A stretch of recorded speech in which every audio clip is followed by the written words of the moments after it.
ಒಂದು ಅವರು ತಡ ಆಗಿದೆ, ಕ್ಷಮೆ ಇರಲಿ. ಚುನಾವಣಾ ಸಮಯ, ಅಭ್ಯರ್ಥಿಗಳ ಸಮಯ ಒಂಚೂರು ಹೆಚ್ಚು ಕಮ್ಮಿ.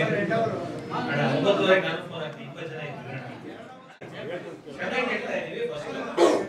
ನಮ್ಮ ಅಭ್ಯರ್ಥಿಗಳಾದಂತ ಸುಧಾಕರ್ ಸರ್ ಅವರು 8 ಕಾಲಿಗೆ ಗಾಡಿಯಲ್ಲಿ ಇದ್ವಿ. ಇನ್ನೂ ಒಂಚೂರು ಕ್ಯಾಶ್ ಮಾಡ್ಕೊಂಡು ಬಂದಿದ್ದೀವಿ.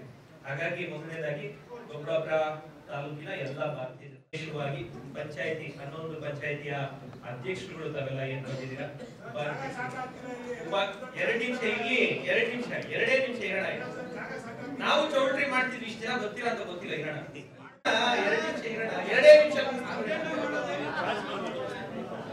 ನೆಕ್ಸ್ಟ್ ಬೃಹತ್ ಕಾರ್ಯಕರ್ತರ ಸಮಾವೇಶನೆ ಮಾಡಿದ್ರಿ.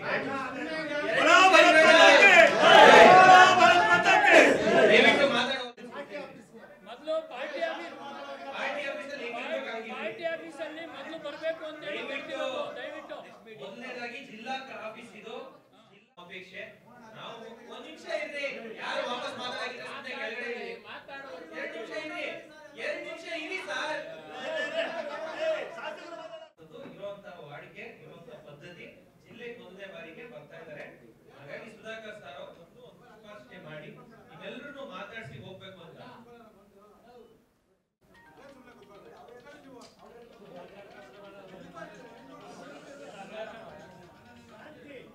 ದಯವಿಟ್ಟು ಪಾರ್ಟಿಯ ಮಾತಾಡಬೇಕಂದ್ರೆ ಮಾತಾಡಬೇಕು. 2 ನಿಮಿಷ ದಯವಿಟ್ಟು ತಾಳ್ಮೆಯಿಂದ ಕೇಳಬೇಕು.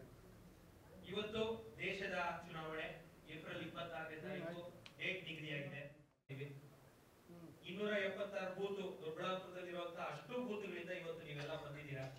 ನಿಮ್ಮೆಲ್ಲರಿಗೂ ನಾವೆಲ್ಲ ಇದು ದೇಶದ ಚುನಾವಣೆ, ಇದು ದೇಶದ ನಾಯಕತ್ವ. ನಮ್ಮ ಪ್ರಧಾನಮಂತ್ರಿಗಳು ಡಾಕ್ಟರ್ ಕೆ ಸುಧಾಕರ್ ಅವರನ್ನ ನಮ್ಮ ಅಭ್ಯರ್ಥಿಯಾಗಿ ಘೋಷಣೆ ಮಾಡಿದ್ದಾರೆ. ಹಾಗಾಗಿ ಮೊದಲನೇದಾಗಿ ಅಭ್ಯರ್ಥಿಗಳಿಗೆ ನಾನು ವಿಶೇಷವಾಗಿ ಸ್ವಾಗತ ಕೊಡ್ತೀನಿ. ಅದೇ ರೀತಿಯಲ್ಲಿ ಎಂಟಿಬಿ ನಾಗರಾಜ್ ಅವರು ನಮ್ಮ ಉಸ್ತುವಾರಿ ಸಚಿವರಿದ್ದಂತವರು, ಅವ್ರಿಗೂ ಸಹ ಸ್ವಾಗತವನ್ನ ಕೊಡ್ತಾರೆ. ಎಲ್ಲ ನಮ್ಮ ಹಿರಿಯ ಕಾರ್ಯಕರ್ತರಿಗೆ, ವಿಶೇಷವಾಗಿ ನಮ್ಮ KMS ಸರ್ ಅವರಿಗೆ, ಯಜಮಾನರಿಗೂ ಸ್ವಾಗತವನ್ನ ಕೊಡ್ತಾ, ನೀವೆಲ್ಲ ಕೆಲಸ ಮಾಡುವಂತ ಸಮಯ. ಈಗಾಗಲೇ ಯುದ್ಧ ಕಾಲ, ಈಗ ಶಸ್ತ್ರಾಭ್ಯಾಸ ಮಾಡದೇ ತಪ್ಪು. ನಾವೆಲ್ಲರೂ ಬೂತ್ ಇಳಿಯುವಂತ ಸಮಯ. ಬೂತ್ ಇಳಿದು ಮೋದಿಜಿಯವರನ್ನ ಮತ್ತೊಮ್ಮೆ ಪ್ರಧಾನಮಂತ್ರಿಗಳು ಮಾಡಬೇಕು. ಜೂನ್ 4ನೇ ತಾರೀಕು ವಿಧಾನಸೌಧದಲ್ಲಿ ಏನಾಗ್ತಾ ಇದೆ, ಸರ್ಕಾರ, ಕಾಂಗ್ರೆಸ್ ಸರ್ಕಾರ ಇಲ್ಲಿ ಬಂದ ಮೇಲೆ ಏನಾಗ್ತಾ ಇದೆ ಅಂತ ನಿಮ್ಮೆಲ್ರಿಗೂ ಗೊತ್ತಿದೆ. ನಾನು ಒಬ್ಬ ಶಾಸಕನಾಗಿ ನೇರವಾಗಿ ನೋಡ್ತಾ ಇದ್ದೀನಿ.